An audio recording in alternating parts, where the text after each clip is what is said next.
desde a minha infância, vamos dizer assim. Eu comecei a escrever em sala de aula, escrevendo pensamento no caderno das meninas, escondido. Quando elas descobriam, umas ficavam emocionadas, outras me batiam. Mas era assim mesmo, cada um reage de um jeito. Mas eu sempre amei literatura. Sempre fui um pouquinho adiantado no meu tempo, porque na época que eles estavam lendo Cem Noites de Tapu, eu estava lendo Lúcio Flávio, Passageiro da Agonia, que é um livro muito forte para a idade. Eu tinha uns 11, 12 anos. Nossa. E esse livro era muito forte. Contava a história do Lúcio Flávio, que era um bandido perigoso, e conta, na essência, o que ele realmente fez e o que fizeram com ele. E eu estava lendo esse livro e eu contei a professora, ela quase teve um troço.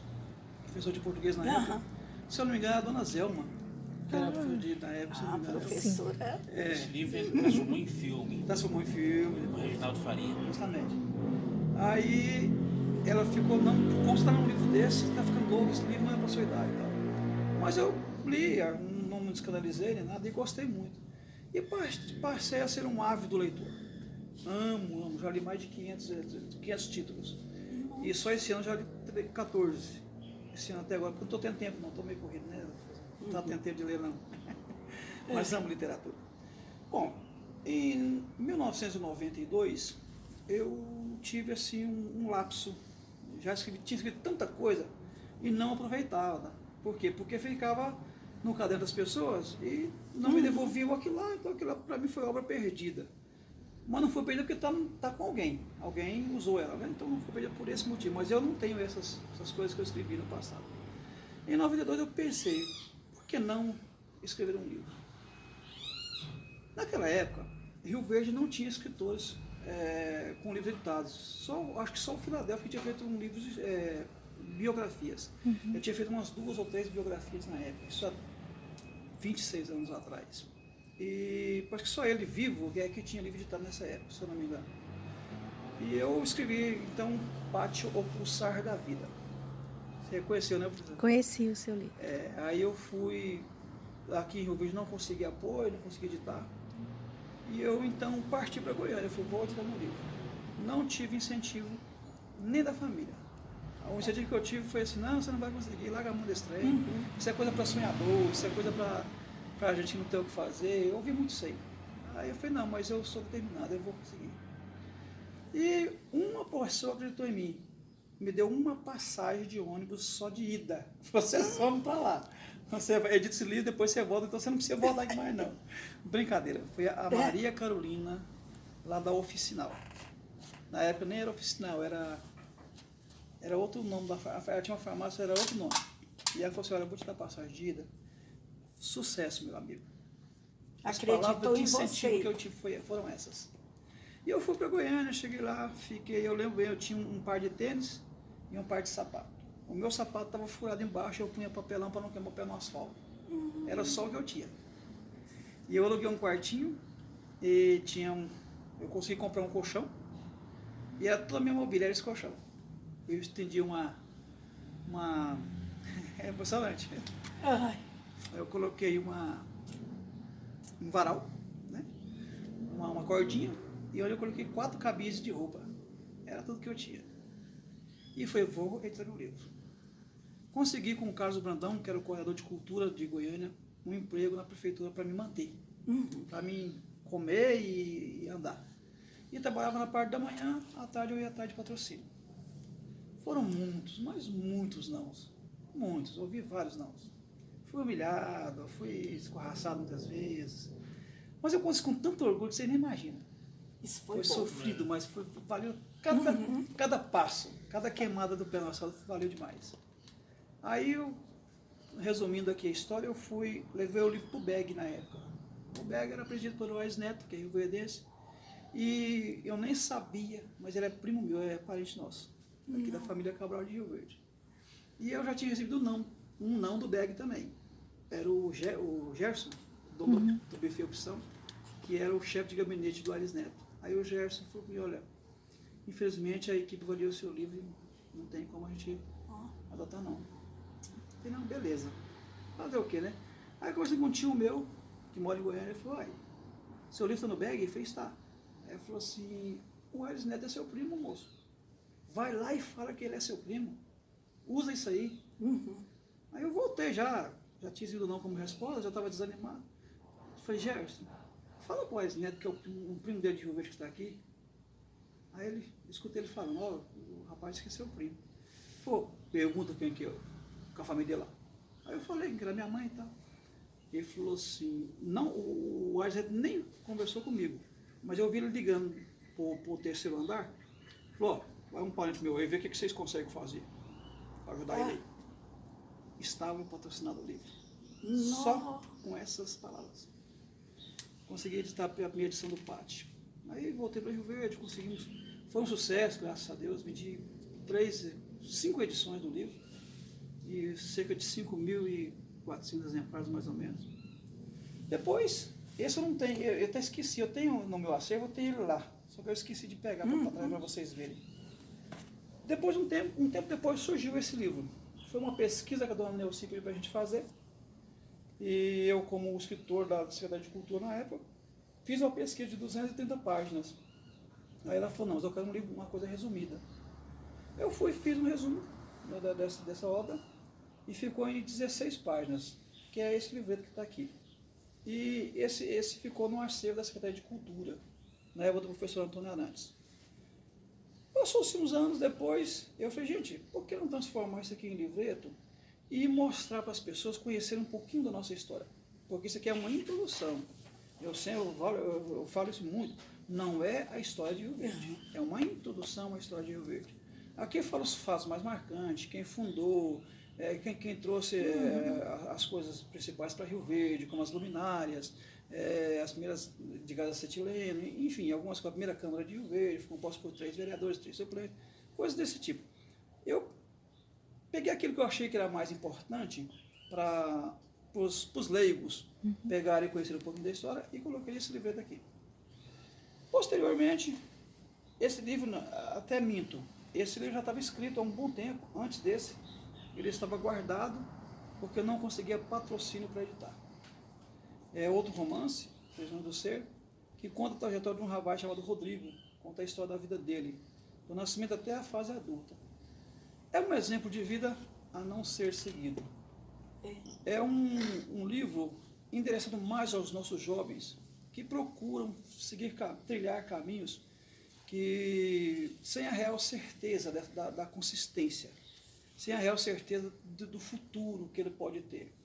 E aí, muitas vezes, ele se encontra numa encruzilhada da vida, cheio de percalços, e ele não consegue voltar. E temos perdido muitos jovens por esse segmento, por esse seguir esses exemplos, né? Então, o Rodrigo não tem um final muito bom, não, mas é a realidade. Na sua fala, professora, eu vi essa forma interessante, mesclar realidade com ficção. É o que eu faço nas minhas obras literárias. Excelente. Os meus livros têm tudo a ver com a realidade, embora sejam fictícios. Aí o pessoal fala assim, mas é uma ficção real? Não, não existe ficção real. Ou é ficção ou é realidade. Mas a minha ficção, ela tem muito a ver com o nosso cotidiano. E eu faço questão. Por quê? Porque eu quero passar um exemplo para os nossos jovens, para que eles possam ser melhores filhos, melhores cidadãos. E eu estou tendo dificuldade de colocar esse livro nas escolas, não sei porquê, eu já visitei várias escolas, até hoje nenhuma adotou. O Pátio foi adotado em dezenas de escolas, até na FESUV, na época, foi trabalhado, adotado. E esse aqui eu não consegui. É devido aos professores ou tem uma pessoa responsável? Não, eu mesmo, eu pessoalmente vou lá e mostro o livro, deixo o livro para eles lerem. Não sei se não leram, se não... Professora, eu acredito que sim. Muitos professores não têm conhecimento, não leem, não procura ler, não procura abranger o seu conhecimento a mais, por isso que não adota. Quantos livros você já leu? Há mais de 500. Isso, professor aqui, o mestre, eu acho que é falta deles mesmos, porque um livro seria ideal para trabalhar dentro de escola. Principalmente com os homens, né? Isso. É o meu pensamento, mas eu acho que não acompanha meu raciocínio, não, mas tudo bem.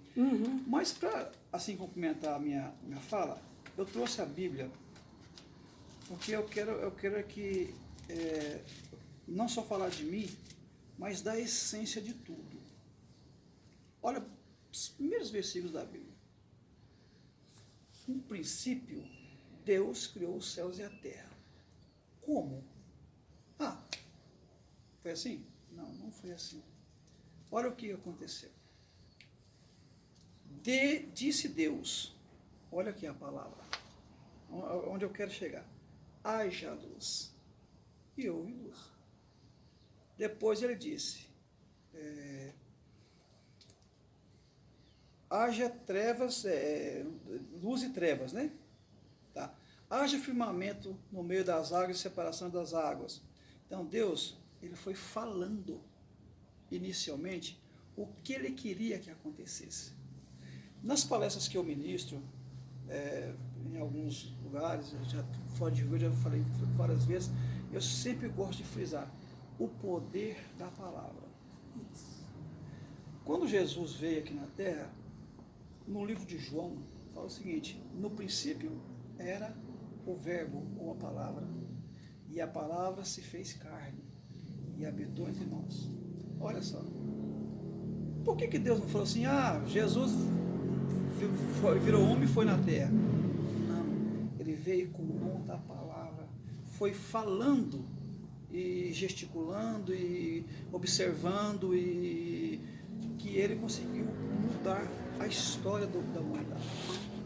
Não foi brigando, não foi batendo, não foi com gestos amorosos, com palavras e com atitudes. Eu já li vários livros, e em um desses livros eu li que inclusive a postura que você tem diz quem você é. Pô, eu vou dar um exemplo aqui. Vamos lá. Eu estou nessa postura aqui, andando pela rua. Você me vê na rua. O que eu transmito através da postura? Você está bem desanimado. Desanimado, Para triste. quem tem um conhecimento, diz assim, carregando o mundo em suas costas. Estressado, enfim. Isso. Mas eu te encontro, eu estou assim. Né? Que mensagem que eu transmito? Felicidade. Pode ser até mentira. Isso. Pode ser até que eu não esteja sentindo aquilo. Mas é o que eu transmito. E aquilo volta para mim. Não tem jeito. É a lei da reciprocidade. Não tem jeito, ela volta. E a Bíblia fala também que quem planta vento, colhe tempestade. Por quê? Quando você planta um grão de milho, o que nasce?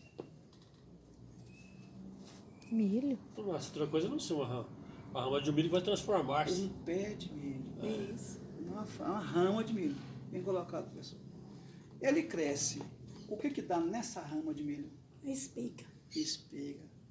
O que dá na espiga? O milho. Os grãos de milho. Os Quantos grãos tem uma espiga de milho?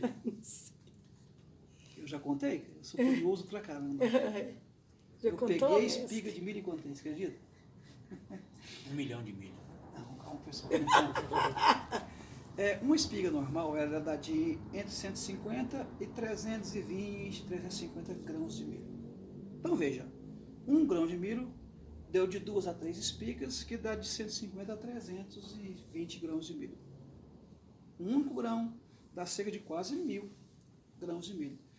Isso, o que essa historinha quer nos mostrar? Que tudo que plantamos nasce e prospera. Então, se você planta coisas boas, você vai colher coisas boas. Mas não é só uma vez mais. É centenas, milhares de vezes mais.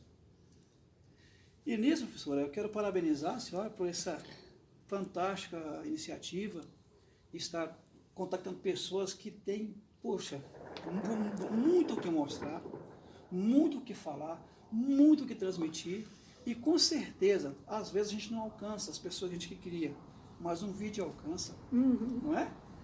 Uma rede social alcança. E eu tenho certeza que o que foi dito aqui vai ser transmitido para milhares de pessoas. E temos muito que ensinar e muito que aprender. Então, a mensagem que eu queria transmitir é essa. Através dos meus livros, da minha fala, dos meus gestos, eu procuro transmitir o poder da palavra, que é transformação de vidas. Muito bem. Muito bem. Parabéns.